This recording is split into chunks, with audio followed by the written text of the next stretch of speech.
Bismillahirrahmanirrahim. Assalamualaikum warahmatullahi wabarakatuh. Alhamdulillah.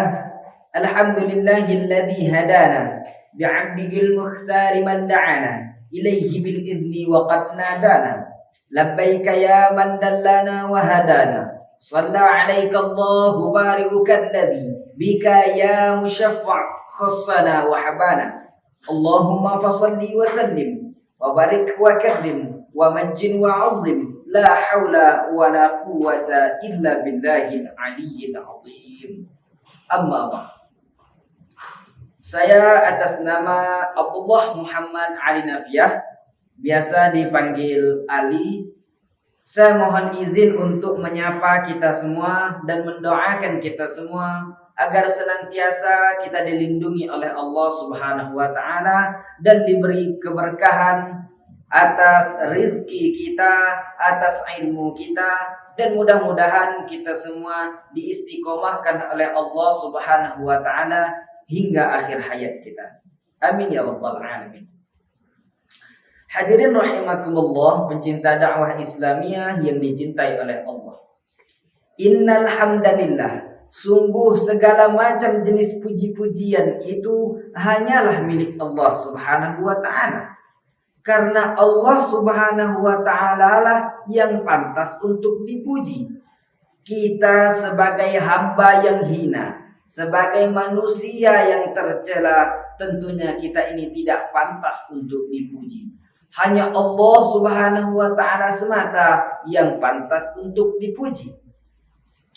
Oleh karena itu, marilah kita memperbanyak rasa syukur kita kepada Allah Subhanahu wa taala dengan memperbanyak berzikir, bertahmid, bertahlil, bertakbir kepada Allah Subhanahu wa taala. Karena apa? Karena telah banyak sekali berbagai macam nikmat Allah berikan kepada kita. Nikmat sehat, nikmat iman, nikmat Islam, nikmat adanya Nabi Muhammad sallallahu alaihi wasallam. Sampai-sampai detakan jantung, denyutan nadi, hembusan nafas, gerakan kaki, lambaian tangan kita ini, itu adalah nikmat daripada Allah Subhanahu wa taala. Sebagai seseorang Islam, sebagai seorang yang beriman, yang mengaku bersaksi asyhadu an la ilaha illallah wa asyhadu anna muhammadar rasulullah, wajib bagi kita untuk mensyukuri atas nikmat yang telah Allah berikan kepada kita. Mengenai syukur ini, saya mempunyai sebuah kisah. Dihikayatkan pada zaman dahulu kala ada seseorang yang alim, ada seseorang yang abid. Dia tinggal di atas gunung. Di atas gunung tersebut tersedia berbagai macam kebutuhan hidup. Mulai dari pokok makanan, buah-buahan, hewan ternak, dan berbagai macam yang lainnya. Pekerjaan seseorang yang alim ini setiap harinya hanyalah beribadah saja kepada Allah Subhanahu wa taala. Tidak ada pekerjaan lain. Yang beribadah, berzikir, mengingat Allah Subhanahu wa taala. Kemudian pada suatu ketika Allah Subhanahu wa taala memanggil dia. Dalam arti kata Allah wafatkan dia. Kemudian ketika Allah wafatkan dia, Allah masukkan dia ke dalam surganya. Ketika Allah masukkan ke dalam surga, Allah bertanya kepadanya, "Wahai hambaku, aku masukkan engkau ke dalam surga. Ini dikarenakan amal ibadahmu yang banyak atau dikarenakan rahmat dan nikmatku yang luas?" Kemudian dengan sombongnya, dengan angkuhnya, dengan takaburnya, seseorang yang alim ini mengatakan bahwasanya dia masuk surga tersebut dikarenakan amal ibadahnya. Kemudian Allah berkata, "Wahai hambaku, engkau aku beri umur ratusan tahun. Selama ratusan tahun tersebut engkau hanya beribadah saja kepada Allah Subhanahu wa taala. Kalau memang engkau masuk surga dikarenakan amal ibadahmu, maka coba kita hitung, lebih banyak amal ibadahmu atau nikmat yang aku berikan kepadamu."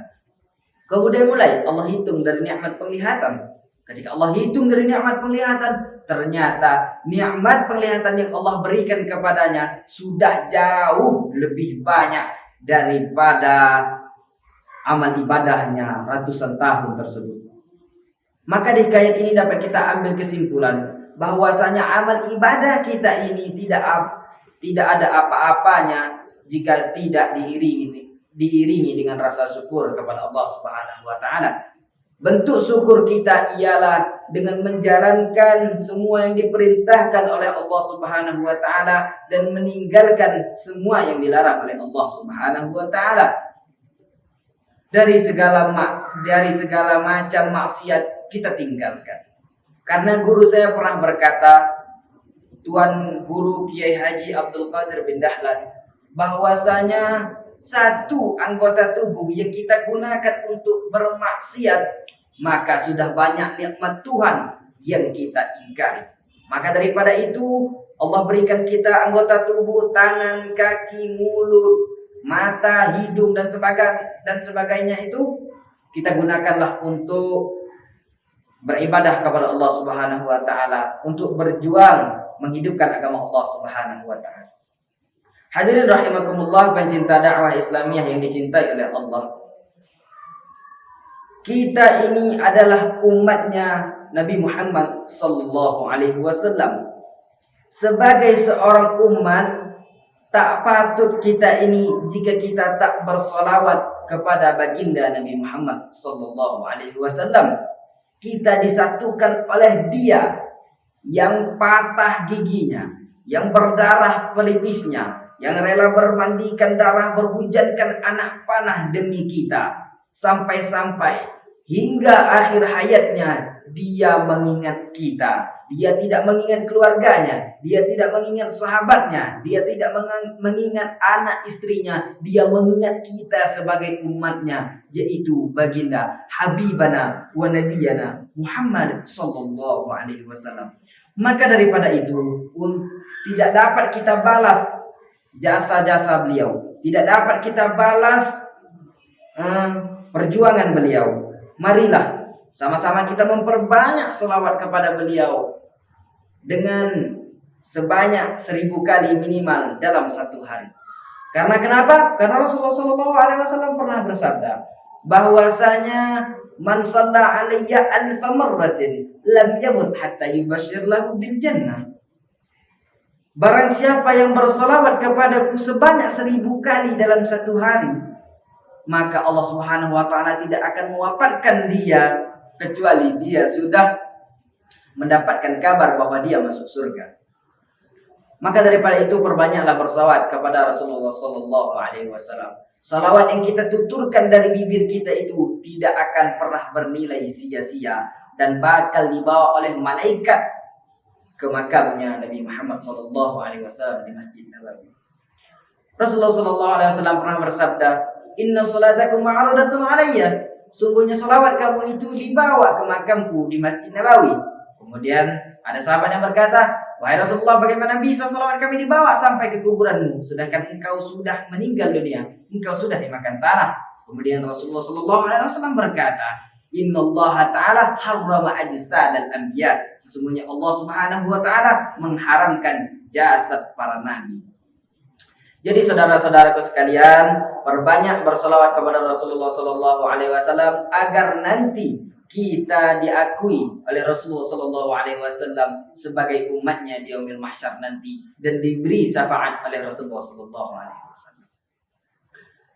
Hadirin rahimakumullah, pencinta dakwah Islamiyah yang dicintai oleh Allah. Setiap orang, setiap insan, setiap jiwa di dalam kehidupan ini selalu berusaha mencari yang namanya bahagia. Setiap hari sejak matahari terbit di sebelah timur diiringi dengan kicau murai di dahan pohon, kemudian disambut dengan kokok ayam di dalam kandang. Dunia ini penuh dengan berbagai macam kesibukan. Mulai dari petani yang turun ke ladang, pedagang yang berangkat ke pasar, para pelajar yang bergegas ke sekolah, sampai ke pegawai yang berangkat ke kantor. Seluruhnya tidak lain dan tidak bukan hanyalah mencari sesuatu yang namanya bahagia. Setiap orang menginginkan kebahagiaan dan tidak seorang pun yang menginginkan kesengsaraan di dalam kehidupan di dunia ini. Namun nyatanya tidak semua orang yang ingin bahagia mengetahui jalan yang harus ditempuhnya untuk sampai kepada kebahagiaan itu. Oleh karena itu, pada kesempatan kali ini saya akan membahas tentang kebahagiaan sejati yang akan saya beri tema dengan sesuai nama pesantren saya, yaitu Sa'adatud Darain, bahagia di dua negeri. Hadirin rahimakumullah, pencinta dakwah Islamiyah yang dicintai oleh Allah. Di zaman era globalisasi ini, dengan kemajuan di kehidupan, di mana teknologi semakin hari semakin canggih, budaya semakin hari semakin berkembang, kehidupan pun semakin hari semakin suram. Apalagi di zaman sekarang ini, mulai dari tahun 2019 sampai sekarang tahun 2021, kita dihantu-hantui oleh wabah COVID-19. Sudah berapa banyak merenggut korban jiwa, sudah berapa banyak membuat orang tergujur dalam kesengsaraan. Berapa banyak para pekerja yang hilang mata pencariannya, para pelajar yang putus sekolahnya, dan berapa banyak orang yang sudah gila, yang sengsara dikarenakan mengikuti hawa nafsunya, mengejar dunia semata. Seharusnya dengan semakin canggihnya teknologi, semakin berubah pula lah, berkembang pula lah pola pikir kita. Dan semakin berubah pola pikir kita, semakin berkembang pola pikir kita, semakin dekat pula lah kita kepada kebahagiaan itu. Namun di zaman sekarang ini, banyak orang yang tertipu oleh dunia. Mereka mengumpulkan harta sebanyak-banyaknya, mengejar pangkat jabatan setinggi-tingginya, mencari kepopuleran di tengah masyarakat, karena mereka merasa bahwasanya harta yang banyak, jabatan yang tinggi, dan kepopuleran di hadapan masyarakat itu akan membuat mereka menjadi bahagia. Padahal semakin mereka cari harta, semakin mereka raih jabatan, semakin mereka kejar kepopuleran, bukan membuat mereka semakin bahagia, malahan membuat mereka semakin sengsara. Oleh karena itu, benarlah yang disampaikan oleh Syekh Samsul Bahri di dalam khutbahnya Mufti Mesir. Syekh Samsul Bahri Mufti Mesir di dalam khutbahnya menyatakan bahwasanya ukuran kebahagiaan seseorang itu tidak ditentukan oleh banyaknya harta, tidak ditentukan oleh jabatan yang tinggi, tidak ditentukan oleh kepopuleran, kemasyhuran di tengah kalangan masyarakat. Namun kebahagiaan sejati itu ialah dengan seimbangnya kehidupan duniawi dan ukhrawinya. Syekh Samsul Bahri mengatakan di dalam khutbahnya bahwasanya ala la tanalus su'adah illa bi arba'i nafar. Ketahuilah, sesungguhnya tidak akan kamu peroleh kebahagiaan itu terkecuali dengan 4 perkara. Terkecuali dengan 4 macam. Apa itu yang 4 macam? Yang pertama, tazkiyatun nafsi, yaitu bersihnya hati, bersihnya jiwa. Timbul pertanyaan, apa itu yang dimaksud dengan tazkiyatun nafs? Saya nukil dari dua pendapat ulama yang sangat terkenal, yang sangat termasyhur, yang alim lagi abid, yaitu Al-Imam Ibnu Qayyim dan juga Imam Muhammad bin Muhammad Al-Ghazali At-Tusi di dalam kitabnya Ihya Ulumuddin mengatakan bahwasanya tazkiyatun nafsi ini bisa dimaknai dengan makna hakiki dan bisa juga dimaknai dengan makna majazi. Apakah maksud makna hakiki? Maksud makna hakiki di sini ialah dengan bersihnya tubuh kita, bersihnya anggota badan kita dari segala macam yang haram. Apa yang kita makan, apa yang kita minum, apa yang kita pakai harus dengan sumber yang halal. Dan juga makna majazi di sini ialah tazkiyatun nafsi biqalbin wasi', yaitu bersihnya jiwa, bersihnya hati, sucinya jiwa pikiran kita ini dengan luasnya hati. Dalam arti kata tenangnya hati kita ini dengan terhindar dari berbagai macam penyakit hati seperti riya, iri, dengki, sombong, takabur dan semacamnya.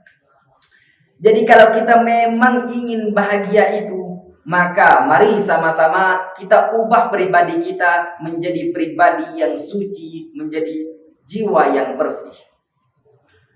Diriwayat sebuah hadis mengatakan yang diriwayatkan oleh Abi Abdullah An-Nu'man bin Bashir radhiyallahu anhu bahwasanya Rasulullah sallallahu alaihi wasallam bersabda, "Innal halala bayyinun wa innal harama bayyinun wa bainahuma umurun mushtabihatun la ya'lamuhunna katsirun minan nas faman ittaqas subuhat faqad istabra'a li dinihi wa 'irdihi wa man waqa'a fis subhat waqa'a fil haram kadha'i yar'a hawla al-hima yushiku ayyarta'a fihi ala inna malikin himan wa inna himallahu maharimuhu ala inna fil jasadi mudghatan idza suluhat suluhal jasadu kullu wa idza fasadat fasadal jasadu kullu ala wahiyal qalb."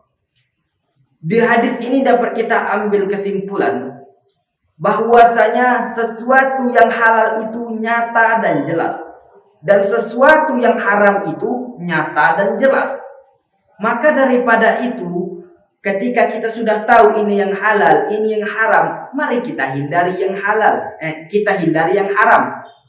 Kita cari yang halal. Namun ada satu perkara yang samar-samar, yang kita tidak tahu yang halal, dia itu halal atau dia itu haram, yaitu perkara yang subhat. Barang siapa yang jatuh kepada perkara yang subhat ini, maka sungguh dia sudah jatuh kepada perkara yang haram. Mari sama-sama kita hilangkan suatu perkara yang subhat dari jiwa kita, dari pikiran kita, dari hati kita, dari yang kita makan, dari yang kita minum, dan dari yang kita pakai, dan dari yang kita gunakan. Semuanya kita hilangkan dari yang subhat supaya kita terhindar dari yang haram. Kita hilangkan yang haram supaya kita mendapat ridha Allah Subhanahu wa taala. Karena jika kita sudah mendapat ridha Allah Subhanahu wa taala, maka kebahagiaan ada pada diri kita.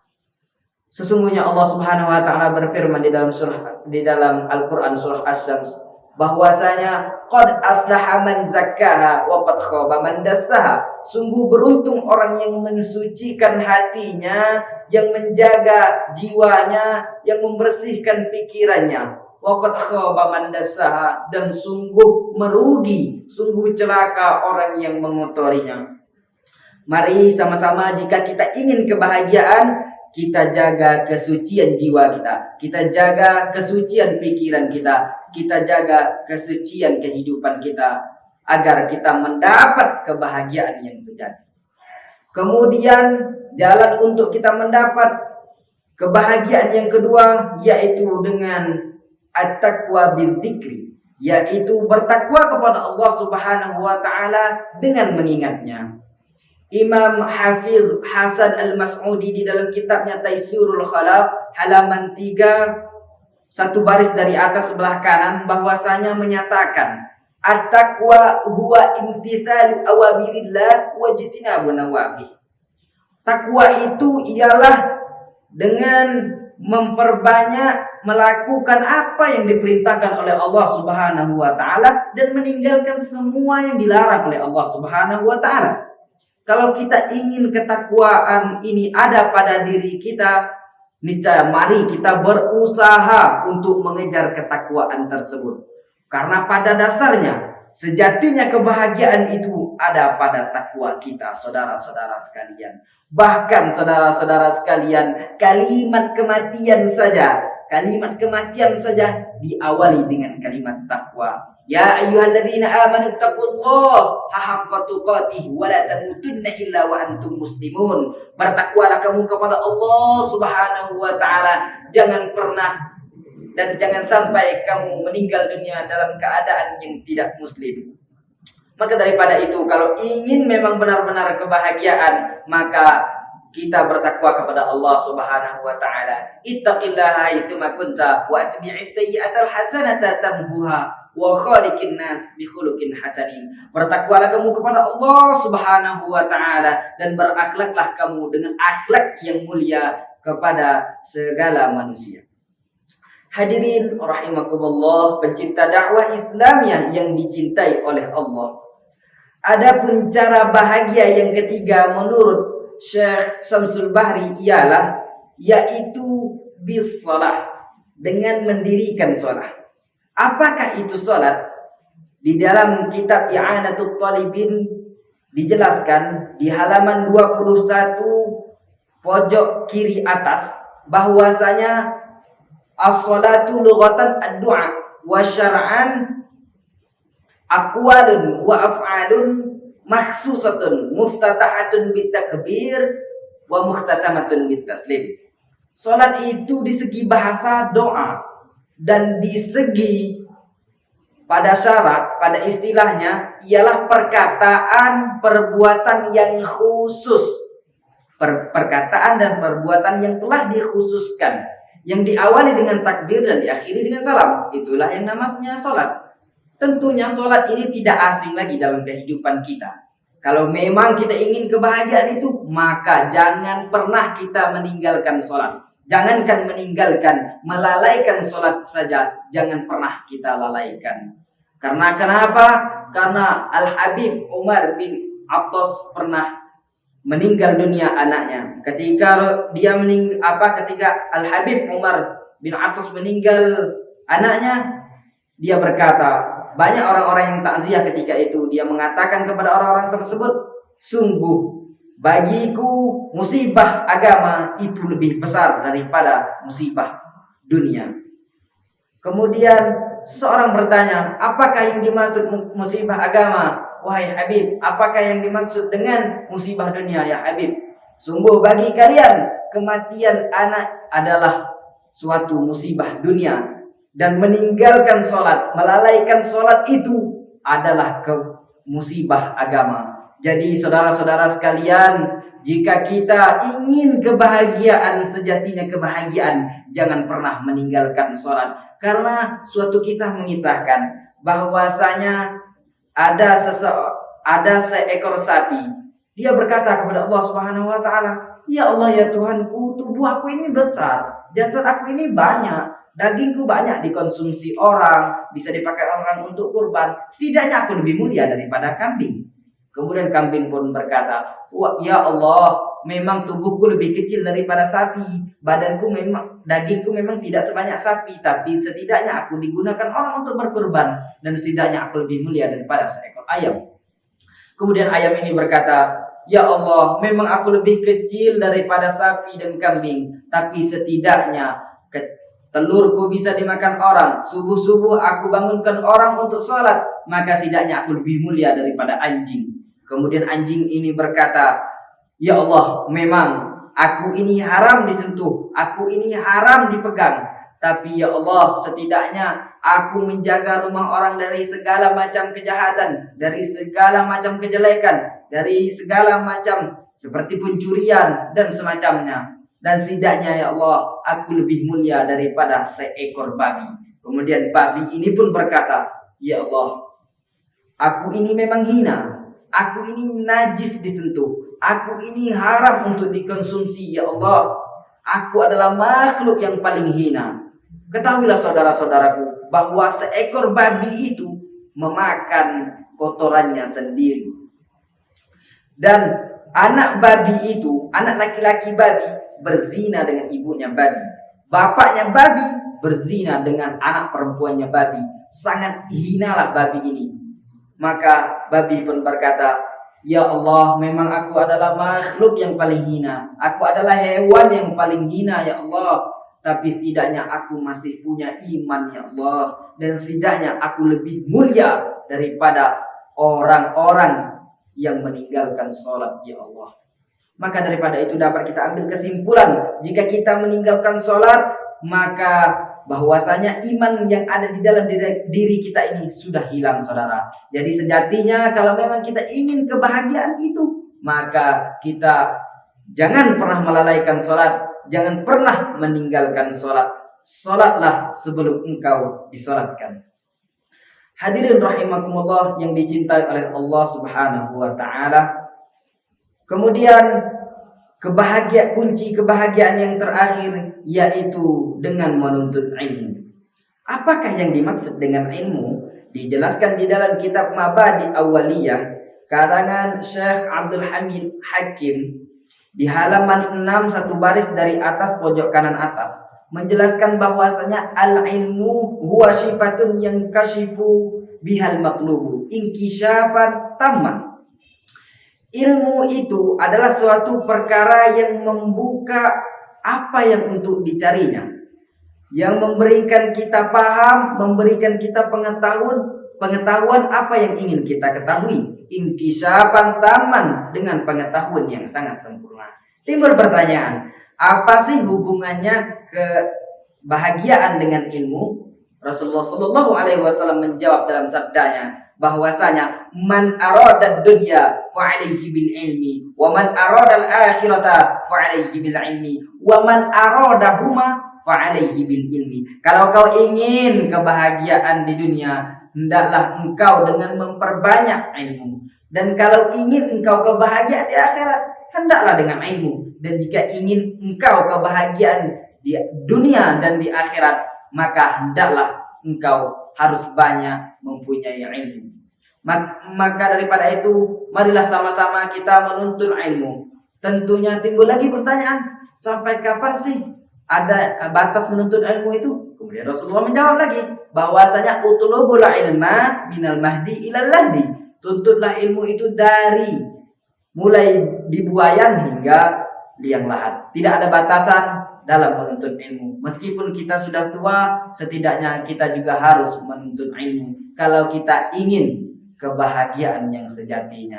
Karena kenapa? Ada orang yang mengatakan bahwasanya kebahagiaan itu dapat kita ambil dari banyaknya harta. Kita ambil contoh dari Aristoteles, seseorang yang jutawan, milioner, kaya raya.